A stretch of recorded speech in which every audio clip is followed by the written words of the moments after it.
วัสดีค่ะดิฉันชื่อจิรภาชูตระกูลนะคะ เป็นผู้ประกอบการฟาร์มผึ้งจิรภาค่ะ เมื่อก่อนที่ดิฉันจะทำฟาร์มผึ้งนะคะ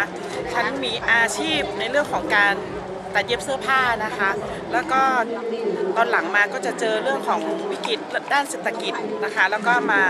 หันเหมาศึกษาเกี่ยวกับเรื่องผึ้ง โดยที่ไปซื้อพันธุ์ผึ้งมานะคะแล้วก็ไปอบรมการเลี้ยงผึ้งที่ศูนย์ผึ้งแล้วก็ได้รับการพัฒนาจากคณะเกษตรมช.โดยอาจารย์พิชัยคงทักนะคะ ด้านการพัฒนาการแปรรูปต่างๆนะคะณปัจจุบันนี้ดิฉันทำฟาร์มผึ้งเริ่มจาก30ลังตอนนี้มี100 กว่าลังนะคะแล้วก็มีการแปรรูปผลิตภัณฑ์ผึ้งเรื่องของทำสบู่ทำโลชั่นนะคะแล้วก็ได้รับการคัดสรรดาวมาในระดับโอท็อปอยู่ในเกณฑ์ 4-5 ดาวมานะคะแล้วก็ตอนนี้เข้าโครงการบ่มเพาะผู้ประกอบการซึ่งเป็นธุรกิจของอาหารสุขภาพค่ะ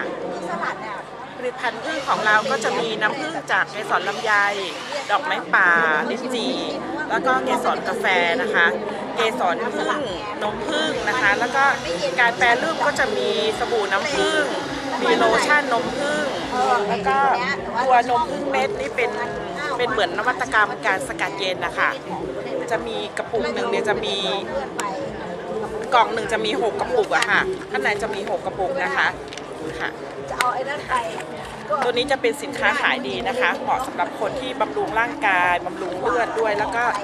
บำรุงเกี่ยวกับเรื่องของกล้ามเนื้อต่างๆความจำด้วยนะคะอาหารจากผึ้งเป็นอาหารที่ดีเป็นอาหารที่จากธรรมชาติควรที่จะบำรุงร่างกายเพราะว่าเรา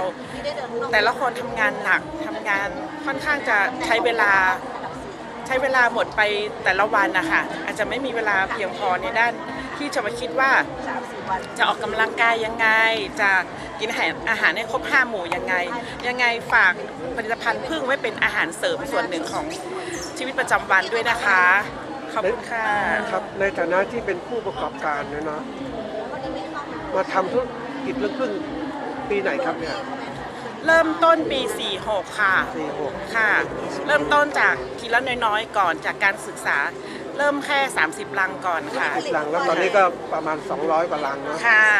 แล้วเรื่องของการประกอบการเนี่ยอย่างน้อยเนี่ยความหลากหลายของผลิตภัณฑ์มันเกิดขึ้นอย่างไรครับเกิดขึ้นจากการที่เรามีความคิดอยากจะพัฒนาค่ะเพราะว่าในบางครั้งผึ้งคือน้ำผึ้งอย่างเดียวนะคะบางครั้งลูกค้าก็จะถามว่ามีน้ำผึ้งอย่างอื่นไหมก็จะมีน้ำผึ้งลิ้นจี่ด้วยน้ำผึ้งดอกไม้ป่าด้วยแล้วตอนนี้ก็เป็นน้ำผึ้งจากสวนกาแฟด้วยไงค่ะก็จะหาความหลากหลายให้ค่ะครับแล้วความหลากหลายนี่ไปทำสบู่ทำนมผึ้งทำอะไรเพิ่มเติมเป็นเพราะอะไรอ่ะมีกลุ่มลูกค้ากลุ่มหนึ่งนะคะที่รู้เรื่องคุณค่าของน้ำผึ้งว่าน้ำผึ้งมีประโยชน์ต่อร่างกายแต่ว่าไม่ชอบทานน้ำผึ้งไม่ชอบทานความหวานแต่รู้คุณค่าว่ามีวิตามินเยอะแล้วก็มีพวกเอนไซม์ต่างๆจากผึ้งเยอะต้องการเอาคุณค่าด้านนั้นมาเสริมเกี่ยวกับเรื่องของความสวยความงามก็เลยคิดพัฒนาขึ้นมาค่ะคุณภาพของเราได้เป็นยังไงบ้างเด่นยังไงบ้างคุณภาพน้ำผึ้งของเราผ่านมาตรฐานนะคะผ่านมาตรฐานทั้งเรื่องของอย.มผช.แล้วก็ตัวมาตรฐานฟาร์มค่ะน้ำผึ้งจากรังผึ้งไม่ผ่านกระบวนการอื่นเลยค่ะเป็นน้ำผึ้งธรรมชาติเลยค่ะอันนี้แล้วราคาขายแล้วเป็นไงบ้างราคาขายณปัจจุบันนี้ค่ะขวดหนึ่งประมาณ250 บาทจากเมื่อก่อนนี่ราคาน้ำผึ้งเนี่ยอยู่ประมาณ180-200อะค่ะถ้าเราทำมาตรฐานดีๆเป็นที่น่าเชื่อถือของลูกค้าแล้วราคาน้ำผึ้งจะอยู่ขึ้นจะปรับขึ้นได้อะค่ะแล้วช่องทางจำหน่ายเราเป็นไงบ้างมีวางที่ไหนว่าขายปลีกขายส่งไงขายปลีกเนี่ยก็จะขายที่หน้าฟาร์มนะคะที่ฟาร์มผึ้งจิรภาหนองหอยนะคะแล้วก็ออกบูธสินค้าอย่างสินค้าออกบูธงานนี้ก็คืองานลานาเอ็กโปเนี่ยค่ะเป็นงานประจำปีของเชียงใหม่นะคะแล้วก็ออกงานที่เมืองทองธานีงานโอท็อปมิดเยียร์ซิตี้แล้วก็ออกภูมิภาคด้วยอะค่ะตามที่หน่วยงานของเรื่องของอุตสาหกรรมจัดแล้วก็ของพัฒนาชุมชนจัดเราก็จะเข้าร่วมโครงการและได้รับการคัดเลือกไปออกงานด้วยตลอดเลยค่ะแล้วการส่งเสริมการขายเราทำไงบ้างเนี่ยส่งเสริมการขายนะคะเราก็จะมีโปรให้ลูกค้าในช่วงที่ ที่ออกงานเนี่ยค่ะอย่างโปรงานนี้ก็จะมี2ขวดใหญ่นะคะจะแถมสบู่น้ำผึ้งฟรี1ก้อนด้วยนะคะเอาไปใช้ไปทดลองดูว่าดีต่อผิวยังไงอะค่ะ สบู่อย่างนี้ ค่ะค่ะนี่เป็นสบู่น้ำผึ้งจากฟาร์มเรานะคะ อ๋อแล้วก็ในฐานะที่ทำตรงนี้มานานเนี่ยปัญหาอุปสรรคต่างๆมีมากไหมในการทำประกอบการ จริงๆปัญหาของการเลี้ยงผึ้งเทียบแล้วธรรมชาติจากตอนนี้กับเมื่อก่อนมันจะเกิดการเปลี่ยนแปลงนะคะ แต่เราก็ต้องปรับตัวในการพัฒนาเป็นตามเขาด้วยอะค่ะอย่างสมมติว่าช่วงเวลาสลัดน้ำผึ้งเมื่อก่อนมันจะระยะเวลาจะ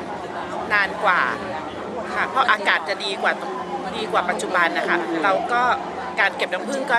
ระยะเวลาสั้นลง เราก็ต้องขยันเหมือนผึ้งอะค่ะถึงจะเก็บได้เยอะค่ะค่ะ ครับแล้วก็เราทำที่บ้านเป็นไงรู้สึกจะเป็นรายเดียวของไม่กี่รายในเชียงใหม่ที่แบบพัฒนาที่บ้านให้เป็นจุดขายสินค้าเลยทำไง เราคิดง่ายๆ เราเริ่มต้นจากจุดเล็กๆของเรา เพราะเราทำเนี่ยเป็นแนวของการทำที่เป็นเกษตรพอเพียงเหมือนกันนะคะ เริ่มจากจุดเล็กๆของเราแล้วค่อยๆขยายขึ้น คนก็รู้จักเพราะเราอยู่ประจำตรงนั้นค่ะ มีอะไรจะฝากท่านแนะนำท่านผู้ชมว่าแนะนำผลิตภัณฑ์เราเป็นยังไงบ้างติดต่ออย่างไร ค่ะก็ฝากเรื่องของผลิตภัณฑ์เรื่องสุขภาพอะค่ะก็เป็นอีกหนึ่งทางเลือกที่เราจะบำรุงร่างกาย แล้วก็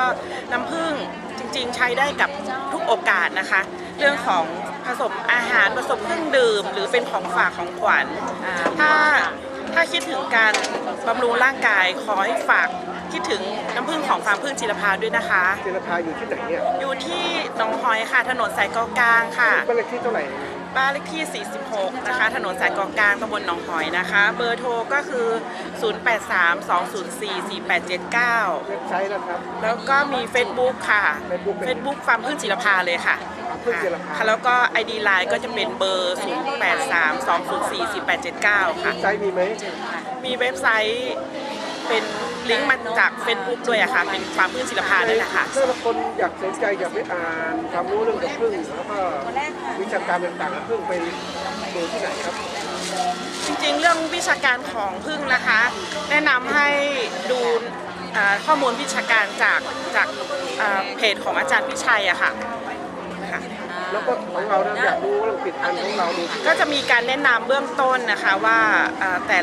ละอย่างของผลิตภัณฑ์ของเรานี่มีประโยชน์ยังไงอะค่ะแล้วก็มีขนาดไหนมากเนี่ยค่ะแล้วก็มีข้อมูลที่สามารถติดต่อเราได้โดยตรงนะคะ ตอนนี้ติดต่อไลน์โดยตรงของเราได้เลย ค่ะ ใช่หม ได้ค่ะ ก็ไลน์อีกครั้งครับไลน์ว่าอะไรครับไลน์ เบอร์ชื่อไลน์นะคะจิรภาบีฟาร์มค่ะค่ะหรือว่า ภาษาไทยภาษาอังกฤษอ่ะ ภาษาอังกฤษค่ะแต่ว่าเบอร์โทรก็สามารถเข้าไลน์ได้อะค่ะเป็น ID ของไลน์เลยอะค่ะ ทางกับเบอร์โทรเลยครับ